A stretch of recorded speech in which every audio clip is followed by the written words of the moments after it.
Bharuch police કે Bharuch SOG એટલે કે સ્પેશિયલ ઓપરેશન ગ્રુપના પીઆઈ શ્રી એવી પાણમિયા દ્વારા એક એટીએસના ચાર્ટર મુજબ એક ખૂબ મહત્વની કામગીરી કરવામાં આવે છે। જે કામગીરી અન્વયે તારીખ 13 નવેમ્બર 2025ના રોજ એક એવી માહિતી મળે છે કે અંકલેશ્વરની અંદર રહેલ રોયલ એકેડમી કમ્પ્યુટર ક્લાસીસ કે જ્યાં એક ડુપ્લિકેટ ધોરણ 10 અને 12 તેમજ આઈટીઆઈના સર્ટિફિકેટ અને માર્કશીટ વગેરે બનાવી આપવામાં આવે છે। જેની માહિતી મળતા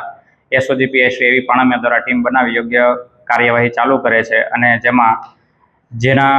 અનુસંધાને અંકલેશ્વર જીઆઈડીસી ખાતે એક ગુનો નોંધવામાં આવે છે। જેની મુખ્ય એમઓ એવી હોય છે કે જે રોયલ એકેડમી કમ્પ્યુટર ક્લાસીસની આડમાં એક ગેરકાયદેસર રીતે ધોરણ 10 ધોરણ 12 અને આઈટીઆઈના ડુપ્લિકેટ માર્કશીટ અને સર્ટિફિકેટ મળે છે અને એની સાથે મુખ્ય આરોપી છે જયેશ કિશનલાલ પ્રજાપતિ કે તેની પાસેથી એક મોબાઈલ ફોન, ડેલ કંપનીનું કમ્પ્યુટર સીપીયુ, એક પ્રિન્ટર અને ટોટલ 21 સર્ટિફિકેટો કે જે ડુપ્લિકેટ હોય છે તે મળી આવે છે અને જે અન્વયે આગળની કાર્યવાહી ચાલુ કરવામાં આવે છે। અને જ્યારે તેની પૂછપરછ દરમિયાન એવું પૂછવામાં આવે છે કે આ જે માર્કશીટ વગેરે તે ક્યાંથી બનાવે છે, તો તે માહિતી દરમિયાન કે પૂછપરછ દરમિયાન એવી માહિતી જણાવે છે કે કોઈ એક વ્યક્તિ જે છે જેનો મોબાઈલ નંબર એની પાસે છે,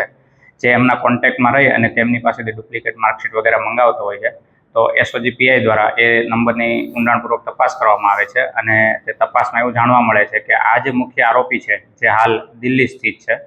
અને ટેકનિકલ સોર્સ અને હ્યુમન સોર્સિસની મદદથી એસઓજી પીઆઈની ટીમ જે છે તે દિલ્હી ખાતે રવાના થાય છે અને દિલ્હી જઈ અને ત્યાં જે મુખ્ય આરોપી છે તેને પકડી પાડવામાં આવે છે, જેનું નામ ચંદનકુમાર પ્રભાકર પાંડે જણાય આવે છે અને તે ત્યાં દિલ્હી ખાતે વજીરપુર ઇન્ડસ્ટ્રીયલ એરિયામાં રહેતો હોય છે અને ત્યાં સર્ચ ઓપરેશન કરતા તેમની પાસેથી પણ ડુપ્લિકેટ સર્ટિફિકેટ અને પ્રમાણપત્રો ટોટલ 42, આ ઉપરાંત મહાત્મા ગાંધી ઇન્સ્ટિટ્યૂટનો એક સ્ટેમ્પ એક મળી આવે છે, એક મોબાઈલ, એક લેપટોપ વગેરે વસ્તુ મળી આવે છે અને ત્યાંથી ટ્રાન્ઝિટ રિમાન્ડ લઈ ભરૂચ લઈ આવવામાં આવે છે અને આગળની કાયદેસરની કાર્યવાહી હાલ ચાલુ છે।